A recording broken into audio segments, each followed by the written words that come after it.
Assalamualaikum warahmatullahi wabarakatuh. Perkenalkan, nama saya Korul Umam Ramadhani. Saya dari Fakultas Ekonomi Nusila. Di sini saya akan mempresentasikan tentang peradaban Islam yang berjudul Sejarah Daulah Mamalik di Mesir. Pertama, ada pendahuluan. Di atas kehancuran Daulah Fatimiyah di Mesir, naiklah Daulah Ayyubiyah. Saat itu Nuruddin Yazki, penguasa Syam dan Aleppo, mendesak Salahuddin Al-Ayyubi untuk mengakhiri kekuasaan Daulah Fatimiyah di Mesir dan sekaligus mengusir tentara Salib, sehingga tentara Salib melarikan diri ke Syam dan diumumkan berdirinya Daulah Ayyubiyah di Mesir. Mamluk atau Memeluk adalah tentara budak yang telah memeluk Islam dan berdinas untuk Khalifah Islam dan Kesultanan Ayyubiyah pada abad pertengahan. Daulah Mamalik di Mesir muncul pada saat dunia Islam mengalami desentralisasi dan desintegrasi politik. Wilayah kekuasaannya meliputi Mesir, Hijaz, Yaman, dan daerah Sungai Furat. Kaum Mamalik ini berhasil membersihkan sisa-sisa tentara Salib dari Mesir dan Suriah serta membendung desakan gerombolan-gerombolan bangsa Mongol di bawah pimpinan Kukan dan Timur Leng. Kaum Mamalik yang memerintah di Mesir, mereka dibedakan menjadi dua suku. Pertama, Mamalik Bari pada tahun 648 sampai 792 Hijriah atau 1250 sampai 1390 Masehi. Mamalik Bari adalah budak-budak Turki yang didatangkan Malik Al-Saleh ke Mesir dalam jumlah besar setelah ia berhasil menduduki jabatan sultan. Di Mesir, mereka ditempatkan di barak-barak militer dekat Sungai Nil. Itulah sebabnya mereka disebut dengan Mamalik Bari, artinya budak laut. Kedua, Mamalik Burji pada tahun 784 sampai 922 Hijriah atau 1382 sampai 515 Masehi. Mamalik Burji adalah budak-budak yang didatangkan dari Sirkas atau Turki oleh Sultan Qalawun 1279 sampai 1290 karena ia curiga terhadap beberapa tokoh militer dari Mamalik Bari yang dianggapnya dapat mengancam kelangsungan kekuasaannya. Mereka ditempatkan di menara-menara benteng Burji.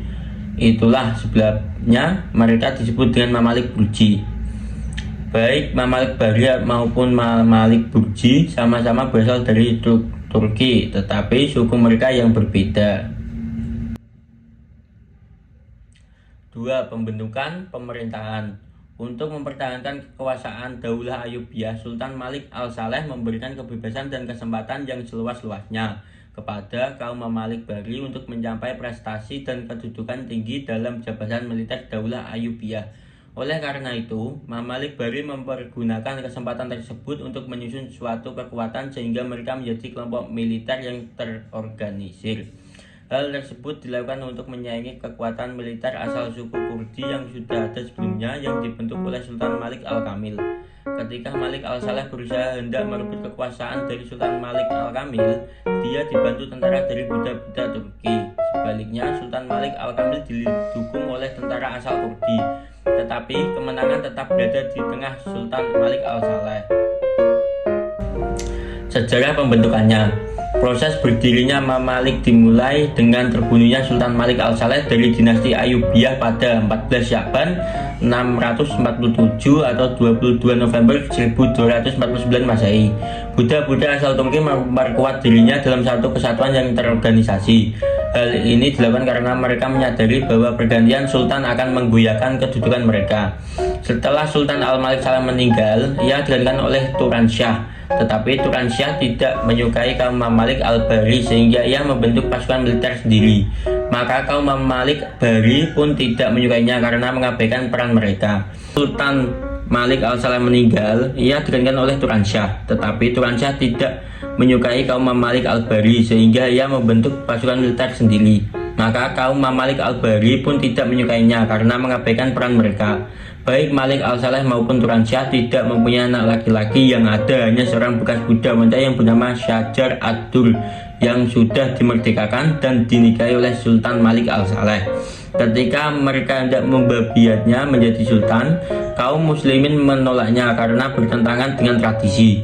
Bahkan Khalifah Abbasiyah ketika itu berkata dengan nada mengejek, kalau rakyat Mesir tidak mempunyai anak laki-laki untuk menjadi raja, maka beritahu segera supaya kami dapat mengirimkan anak laki-laki yang akan menjadi raja. Untuk mengatasi hal tersebut, Izzuddin Aibak menikah dengan Syajar Ad-Dur.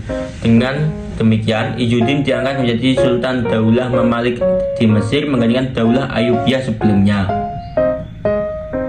Masa kekuasaan dinasti Mamalik.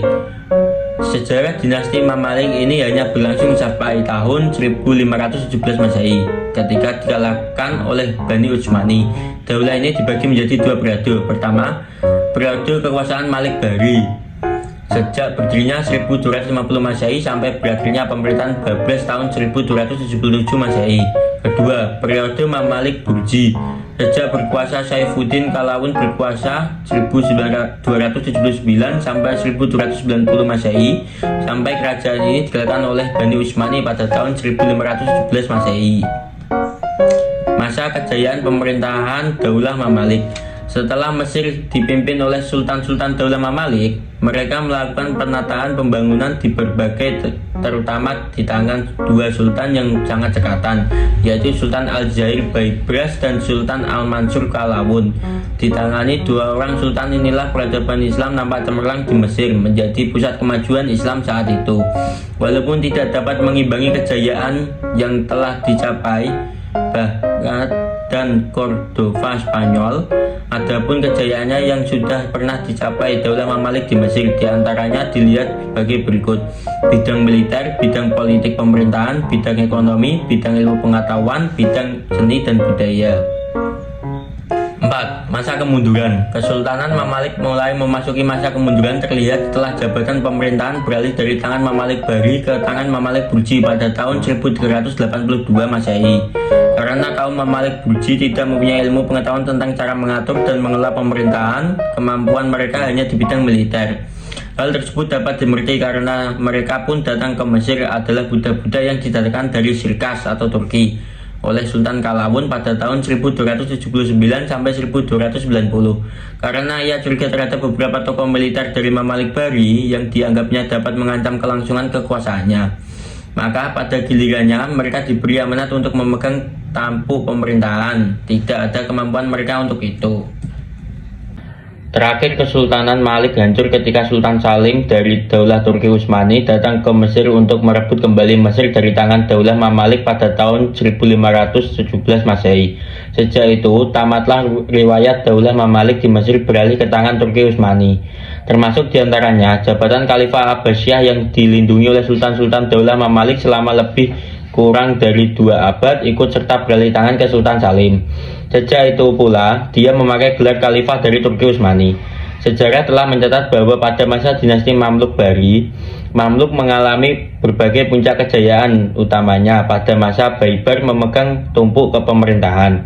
Setelah pemerintahan Mamluk beralih kepada kelompok Mamluk Burji, dinasti Mamluk ini mengalami banyak kemunduran. Kemunduran itu disebabkan faktor internal dan eksternal. Faktor internal, para Sultan Mamluk Burji tidak memiliki pengetahuan cara mengatur roda pemerintahan kecuali latihan militer. Larangan mengimpor rempah-rempah dari India, memecat orang-orang non-muslim dari pegawai pemerintah, dan banyak masyarakat yang dijangkiti berbagai macam penyakit yang meminta banyak korban. Faktor eksternal, pada tahun 1498, Vasco da Gama, seorang navigator yang berkebangsaan Portugis, mendapat jalan ke timur melalui Tanjung Pengharoan di Afrika Selatan. Munculnya kekuatan politik baru yang besar sebagai tantangan bagi dinasti Mamalik. Bergolaknya daerah kekuasaan Mamluk di Syria dan penyerangan tentara Utsmaniyah ke kota Kairo, Mesir. Berikut presentasi dari saya. Mohon maaf bila ada kesalahan kata. Saya ucapkan terima kasih. Wassalamualaikum warahmatullahi wabarakatuh.